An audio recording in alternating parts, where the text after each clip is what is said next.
Welcome back, guys. Over the weekend, I did a little bit of rearranging here in the shop. I got the Model A down, put the 55 up top, and I've got a little bit more room. It's nice. But no, I didn't work on it. I still don't have my engine. But I did work on the 308, as you would expect, and I made a bunch of progress. Over the weekend, we finally got a spindle installed on the back of the car and the front of the car. Ball joints and control arms included. It's all on there. I can mount a wheel on this thing, and it feels incredible because that didn't happen until I started over from square one. I cut apart all of the control arms that we had previously built, redesigned them, because I don't want to accept anything less than the best that I know I can do, and shortcuts aren't going to work when it comes to suspension design. But with all the parts on the car, it looks like it's going to work. Heads up, I'm not a professional. But I think we're going to have a really good baseline to get this thing out on track, bring it back, and start making revisions and tuning. So we'll do a walkthrough. We've got a bunch of suspension tech to talk about today. And then after that, I'm going to show you guys what arrived. The engine for the 308 is here, 1,200 horsepower of K24 insanity. I'll give you guys a sneak peek at the end of the episode, but you'll have to come back on Thursday for the engine reveal and breakdown episode. So don't miss it. Subscribe if you haven't. Let's talk suspension. For the last few episodes, we've been waiting on these, the tapered sleeves that will accept the upper ball joint in our spindle. I had my buddy Brett across the street machine these, and the whole purpose is so that we can finally mount the upper control arms and lock everything down. We put 1.5 inch diameter spacers at the end of all 4 upper control arms previously so that we could simply clip them out and replace them once we actually got our machined parts. So that's what I did. I started out by modifying our 4 control arms, and once those were done, I mocked up the back of the car. Technically, everything worked the way that it should, and it would have been usable, but I wasn't absolutely happy with the way everything worked, so I decided to start over. As I explain why, I'll give the best nod I can to the awesome guys over at Project Binky and give you the American version of putting tea on the kettle, and we'll get out the funk.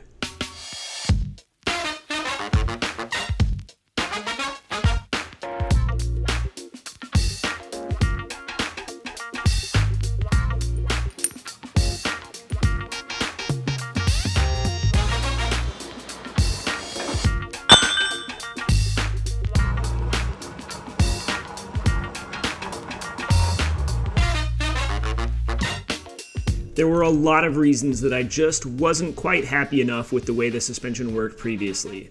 The biggest reason being that I was a bit too ambitious with the overall track width. It would have fit, but the wheel offset just would have been far too high for what I want, and there's no reason to leave it that way. So I started over from scratch and redrew all 8 control arms to make sure this would work the way that I wanted. That brings my control arm grand total up to 16 so far with 2 to go. But we're almost there. One upshot, though, is that through the process of remaking these so many times, I've gotten to make small revisions and get this closer and closer to being perfect. There's no doubt that there's going to be more changes as we get further into this, but overall, I'm really happy with how the geometry is shaping up. All right, guys, this day has turned around. This has been a bunch of work. I've been going all day long. I got here at just after 7 a.m. this morning, and I think it's about 10 o'clock right now. But I've got a spindle on the front of the car and on the back of the car, and everything looks pretty damn good. I am quite pleased at the moment. This feels like progress. Now, I am going to have to make some revisions, but overall, as I cycled everything, it looks good. I'm going to go home, I'm going to shower, and I'm going to go to sleep. Because, well, we can't see anything under the car anyway. I don't have enough lights for that. You guys are going to want to see this. So, in the morning, we're going to come back. I'm going to show you guys everything that's going on under this thing. We're going to do a lot of tech talk. We'll point at a few things here and there. This is going to be good. I'm freaking pumped right now. Oh, this is good. This is sick. This is sick. And I'm not going to show you guys, but I might have put the wheels on the car. The ones that are going to go on it. They're not rebuilt yet, but let me tell you, it looks f***ing insane. Whew. All right, see you in the morning. That's a bit more like it. We can finally see what's going on, and we can take a look at the suspension, both front and rear. We'll start at the back. Of course, we've got our control arms fitted up with our tapered sleeves, and you can finally see that in place here. And together with our lower control arm and ball joint, we can finally call this spindle mounted to the car. Now, part of getting the spindle mounted was having my buddy Brett machine these temporary aluminum misalignment spacers. And we'll need these to take up any slack in the system so we can articulate it and test for things like our camber curves. Now, if you don't know how these work, they simply take up the slack between the Heim joint itself and the bolt that passes through them. There are different types, but these are going to work for us right now. With everything into place, I was able to put a level on the upright and actually start articulating it through its travel to see how it's really going to work. And I'm happy to say it works pretty well, although the amount of camber gain it gains over its course of travel is a little bit aggressive, largely due to the fact that we have more kingpin inclination than we did before. In all, it's gaining a little bit over 1 degree over 1 inch of travel. Now, this is the best crash course that I can give on kingpin inclination, and there's a lot more to this, but we're going to keep it nice and simple. We're going to compare the new spindle with the old one. And if you look at the hub on the old spindle, you'll notice that I have it positioned vertically. And if we look at the lower pivot point and the upper pivot point, you'll notice that if we were to draw a line through them, they too are vertical. There's no inclination difference in angle between the hub and the pivots. But if we look at the new one, you'll notice that the hub is still vertical, but if we draw a line through the lower ball joint and the upper ball joint, there is an angle there. That is kingpin inclination. There's a lot of reasons why you might want it, but in this case, if we want to run this on the car versus this, we have to either lengthen the lower control arm or shorten the upper to account for this angle. And we've done that, but that is why we have a more aggressive camber curve. Now, I've lowered the suspension down lower than it will ever be, but it's so that we can see all the parts we're going to discuss. And a lot of you guys have been asking, what are we going to do for coilovers? Well, the upper coilover mount is located way up here. That's the guy. It's going to go between these two eyelets. And it's going to come down to a bracket that will be located on this plate on the top of the control arm. We're going to reinforce underneath this, but we will add some ears so that a coilover can bolt to it and go up to the top. Now, I was initially worried that we'd suffer some wheel clearance problems where the wheel would come in and cover up that mount and keep us from accessing it. We'd have to have a really weird brace between these with a floating mount out here, but fortunately, that's not the case. The offset of this spindle is a ton. Even with wide wheels, we're gonna have plenty of room to attach a coilover right here, no problems at all. Now, on the note of wheels, you guys don't get to see them yet, but I can at least show you a little bit of details regarding fitment and overall widths, because now that we have hubs on the car, we can actually measure for our wheel widths, rim halves, and make sure that we get the correct offset so everything will fit. After all, we're going to be fitting a 315 tire on the back of this car and a 275 on the front. Ditto NT01s if you don't remember. Now, you can see here we've got a little bit of room to play with on the outside, maybe about an inch, maybe a half inch of lip that we can add. Looking underneath, I was a little bit worried that we might run into the control arms with the inner barrel, but it's very clear that even adding the amount of barrel we need to achieve an 11 or 12 inch wide wheel, it's going to clear the inner control arms no problem whatsoever. Some of you guys may notice that we actually have an extra set of holes on the hub now, and that's because we've got 5x120.65 and 5x114.3. So now we can run any Japanese wheel we could possibly want. Now, last for the back end, a lot of you guys have been asking if this has ball joints on it, like the front end, what's going to keep it from turning? Because obviously it will turn and that's not going to work. Well, it's a fair question, but the answer is pretty simple. We're going to add a toe link, which is essentially a tie rod end on a steering arm, just like the front. But instead of going to a steering rack, we're going to mount it to the chassis so that we can adjust it, but it can't actually turn. Now, what's important to take into consideration when you do that is that we need to add the chassis bracket here in the back, but it needs to be in line between the upper rod end and the lower rod end, to where if we drew a line between these two, the inner rod end needs to be located there so that all of this travels on the same arc. Otherwise, we will get bump steer, and as this travels up and down, it will cause it to turn and add or decrease toe ever so slightly, and that is not a good thing. We don't want that. So we're going to take care when we add that, but it should work out perfectly. Now, I hope future me while I'm editing, and I hope future you guys that are watching this are satisfied with everything that we covered in the rear. I probably forgot something, but hey, I'm trying here. But the rear end isn't as crucial as the front end. That camber curve is the only thing about the back end that concerns me, and that's gonna be pretty easy to accommodate for if we need to. The front, on the other hand, is where things can get a lot more complicated because these wheels need to turn, and we also will have a lot more to compensate for when it comes to braking as we have the front end dive down. That comes into anti-dive. There's anti-squat in the back too. We aren't really gonna cover those, although they are really important. I'm going to trust that Ferrari got it right. There is anti-dive and anti-squat taken into consideration on the mounts. It's clear that Ferrari accounted for that. It might not be perfect considering I've changed it, but I think it's gonna be good enough for what we're doing. I'm gonna run with it for now and fix it later if I have to.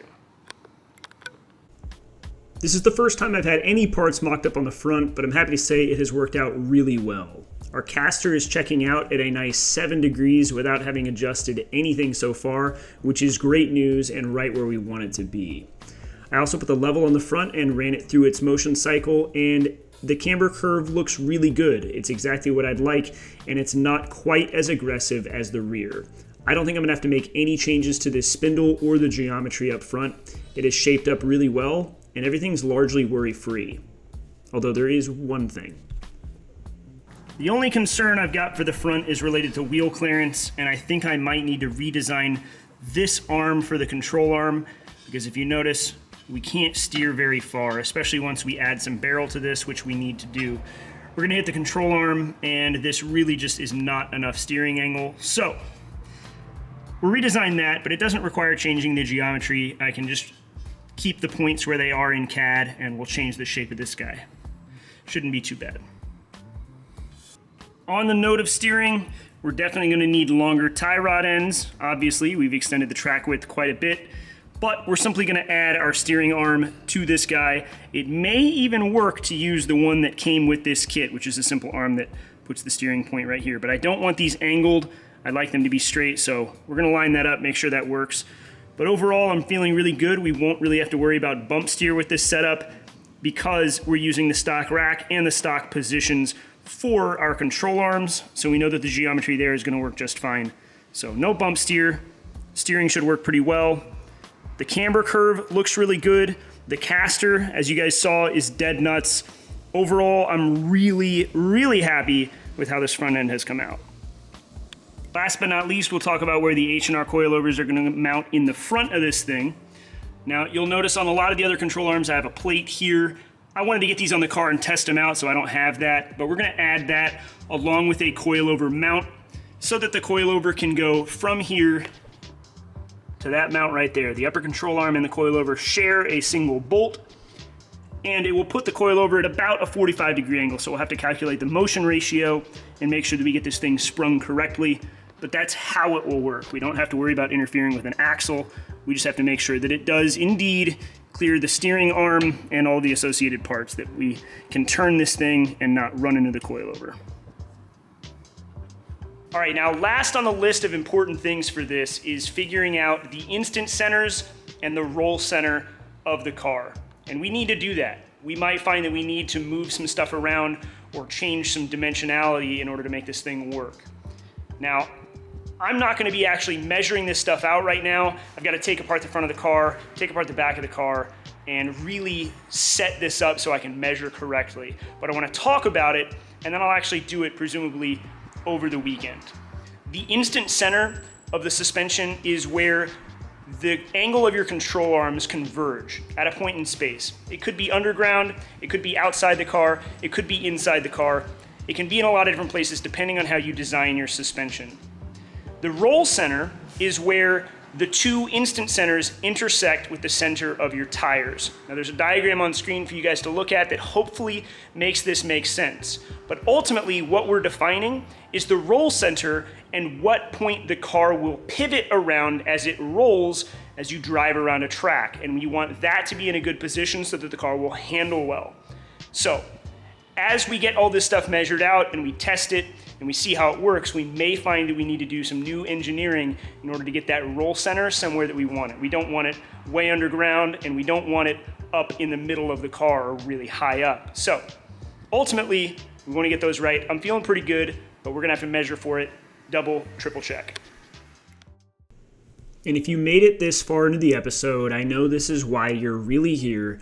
You want to see the engine, and trust me, I want you to see it too. So we'll take a peek through the plastic and then maybe beyond, because there's a lot of goodies inside of this thing, and I'm excited to show you guys. And this episode is officially a wrap. I hope you guys enjoyed it.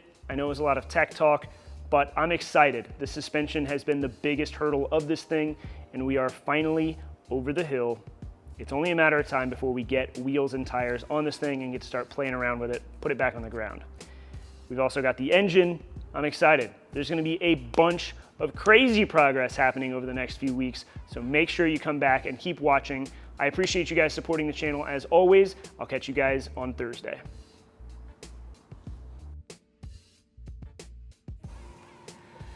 So I don't know where I'll put this in this episode. Maybe I'll just plug it at the end.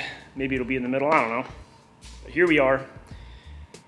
I'm working on these control arms, and I wanted to kind of just put forth a moment of pure transparency and reality.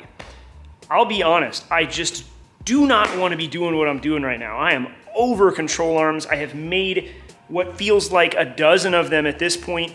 There's still more to build, and I'm just like, I'm not getting anything out of it anymore. I'm not like, it's not fun, so to speak. I'm still having fun building this thing, but like, oh, I just want this to be done and move on to the next job. I don't want to make more control arms. I've done it enough at this point.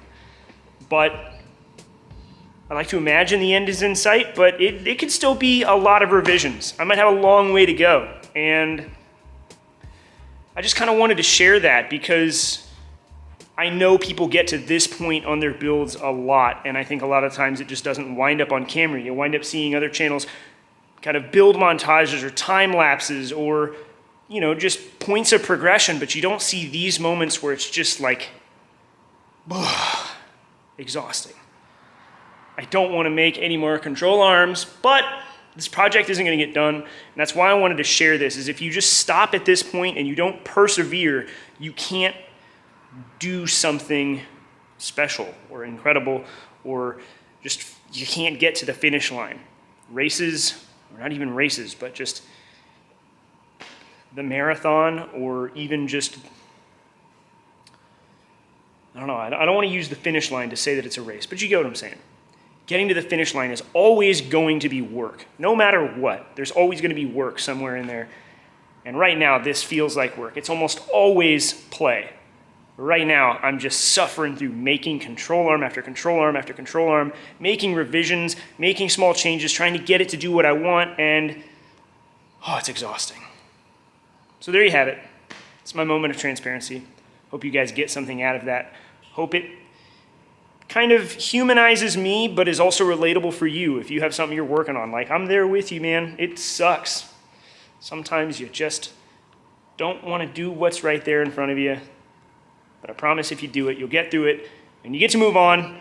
We're gonna get these control arms done, and I'm gonna put a spindle on this car. I'm gonna get back to it.